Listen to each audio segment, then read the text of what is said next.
And start with your name and then spell it for me, please. And I'm looking at Matt the entire You're time? looking at Matt, yep. Okay. Ready? Yep. My name is Nailah Ellis Brown. That's N as in Nancy, A-I-L-A-H. Ellis is E-L-L-I-S, and then Brown like the color. Okay, and what is the name of your business? Ellis Infinity. Okay. Is that what you go by, Ellis? You don't do Ellis Island iced tea? For the name, no. Really?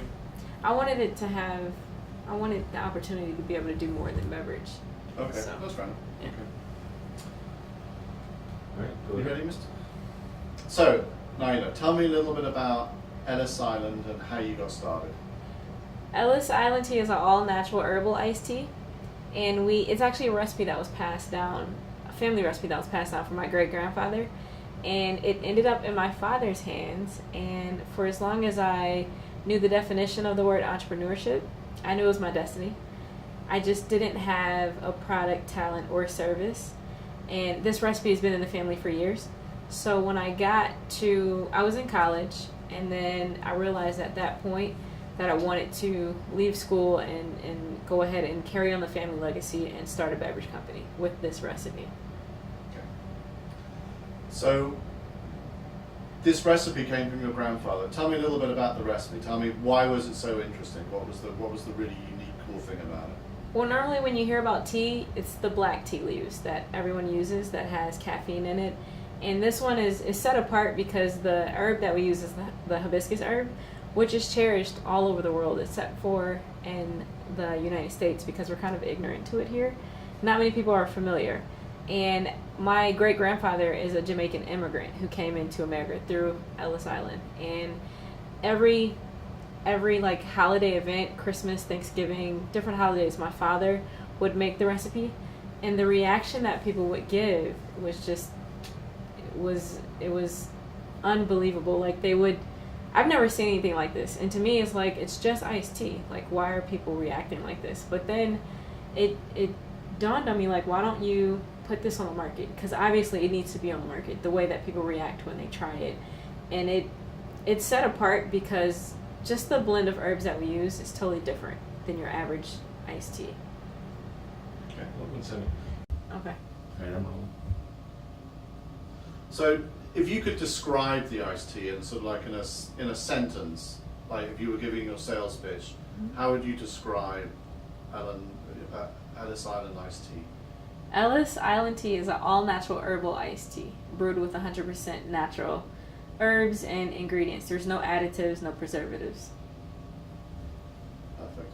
So tell me a little bit, I always remember when I first met you, one of the things that I really thought you were very cool about was that when you used to go and hang out outside Home Depots. Yeah. I thought that was the coolest thing I've ever heard. That's one thing I really liked you. Tell us a little bit about that and how that all started. So how did you begin and start? You know, you obviously made it in a kitchen to begin with. So just start and tell me a little bit about where you started and what you did to begin with. Okay. When I started the company, I was actually living in my mother's basement, and I would make the tea in her kitchen. It took me about a year to get the recipe good enough to bring to the market. I made it every day for about a year. And then from that point, I said, okay, it's ready to bring to the market. And then at that point, it's like, okay, well, how do you do that? And the only thing I knew how to do back then was just load up my cooler with bottles and drive around the city and try to get people to buy it. And a really good location for me was a Home Depot in the city on 7 Mile and Meyer. And I would go there every day with a trunk full of bottles of tea and just get out the car, and whenever I saw people going in and out of the store, I would just get out the car and pitch and ask them to buy it. And I used to sell them 2 16-ounce bottles for $5, and I sold out every day. Home Depot did me really good. Still to this day, when I go there for like the normal reasons people go to Home Depot, people still, they recognize me, like, you're that lemonade girl. They still call me lemonade girl. I don't know why. It was never lemonade, it was always tea, but they're always like, you're that lemonade girl who used to sell tea out here. I remember you. Like, people still to this day recognize me. And that was about 5-6 years ago that I used to do that. Yeah. I think that's just the coolest story that I still smile when you tell me. This is very cool. So tell me about starting up in business. As a young lady, starting up in Detroit. Was it a very scary day when you opened the doors? The doors here, or Yeah. So talk about. So I mean, you described how you started. You sort of said that I was really very entrepreneurial. I drove around, sold out. So tell me about. So what was the next step in your business? So what was the next stage in your life? Well, the next stage after stopping myself from selling tea out of the trunk was a very scary phase for me because I had no clue as to what I was doing. Everything from day one has been trial and error, and I had to tell myself, because I got comfortable with the cash flow that I was making. Back then, that was a lot of money to me. So it's easy to get stuck in I got comfortable with the money. So I was getting stuck and finding myself saying, tomorrow I'm going to go after grocery store accounts. Tomorrow. So I got to the point where I woke up one morning and told myself, you will never again sell tea out of your cooler. Like, you have to stop and you have to get your product placed into stores. So from that point, I started just walking into bakeries and grocery stores and trying to figure out what I need to do to get my product on the shelf. That was scary because I didn't know what I was doing. I thought people would laugh at me when I walked in these stores. My packaging was very like homemade, like it wasn't professional, and it didn't look like Pepsi or Coke or Honest Tea. And so it was very scary, but I didn't have any choice but to try it out. So from that point I started walking into stores asking to be placed on the shelves. So with that in mind, I mean, can you remember the first store that you sold your product in and how you've grown those sales? Yes, Avalon Bakery was the first place to carry the product, and they still sell it to this day. And it did really good. And that is uniquely one of the only stores that I never really had to do any in-store demonstrations. It kind of just picked up on its own.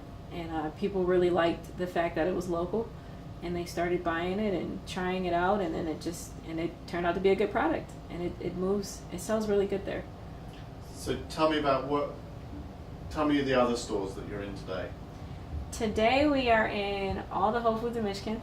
We're in all the Whole Foods in Chicago. We are getting ready to be in all the Bushes, or 9 out of 13 of the Bushes in Michigan. Just pick that account up. We are still at Avalon. We're at NutriFoods in Royal Oak. We are at a couple of mobile gas stations. We are... I mean, you don't necessarily have to say every store. Yeah. I mean, Whole Foods is a nice one to mention, but maybe just say the sentence, we're in a lot of the smaller independent stores in the Detroit area. Okay. And we can sort of join that together. So Okay. just sort of say that. Okay. So I'll start that one over. Yeah. So Okay. you could say, mention the Whole Foods especially. So, when I said, where are you today? We're in all the Whole Foods because that's huge, and Bushes, and then you can sum up In all the specialty all markets. the specialty markets in Detroit, maybe wherever. Okay. Try that one. Okay. Today we're in all the Whole Foods in Michigan. We're in all the Whole Foods in Chicago. We are in all the Bushes markets, and then pretty much all of the specialty niche markets in Michigan. Perfect. Because that's nice and. I mean, we really got to. Yeah. So tell me a little bit about what the MSU. So if you can repeat this back to me. So when I say, what did the MSU Product Center do for you? Got it. Can you repeat the MSU Product Center did? And you don't have to mention names, so you can just say what you feel. So, what did the MSU Product Center? How did it help you in starting your business? The MSU Product Development Center actually. MSU Product Center, not a development center. So Oh. just MSU Product Center. Oh, didn't know Sorry, that. no, you're Okay. fine. All right. Is that a recent change, No. or it's been okay? Sorry. All right. The MSU Product Center has actually helped me out tremendously, mainly for my packaging. When I came to them, I was in this plastic generic bottle that I was buying at actually a Mediterranean restaurant in Southfield, and I had a label that was really a flyer that we were taping to the bottles.